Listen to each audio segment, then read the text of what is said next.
کیا آپ جانتے ہیں کہ یزید کی موت کیسے ہوئی؟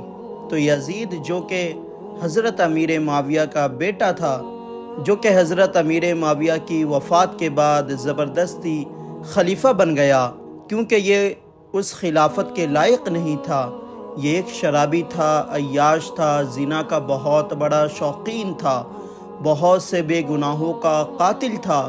اس لیے امام حسین نے اور مکہ اور مدینہ کے لوگوں نے اس کی بیعت نہیں کی، جس کی وجہ سے اس نے بہت ظلم و ستم کیا۔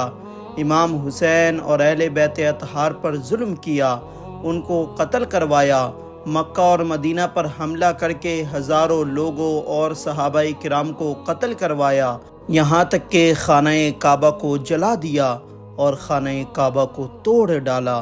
شاید کہ یہ بھول گیا تھا کہ اللہ کی پکڑ سے کوئی نہیں بچ سکتا۔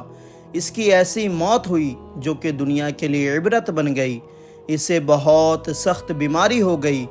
جس طرح مچھلی بنا پانی کے تڑپتی ہے، اسی طرح یہ بھی تڑپنے لگا۔ اس کی ساری آنتیں سڑ گئی۔ پانی پیتا تو کانٹے کی طرح اسے چبھتا، اور نہیں پیتا تو پیٹ میں اس کے آگ لگ جاتی۔ اسے اس طرح درد ہوتا کہ یہ خنزیر کی طرح چیختا تھا اور چلاتا تھا۔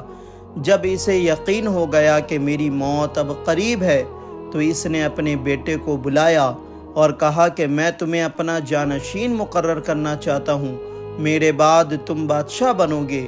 اتنا کہنا تھا کہ بیٹا چیخنے لگا اور کہا کہ لعنت ہو ایسی سلطنت اور بادشاہت پر جس کی بنیاد امام حسین اور اولاد رسول کے خون کو بہا کر رکھی گئی ہے۔ خدا اس منحوس سلطنت کی وراثت سے مجھے محفوظ رکھے۔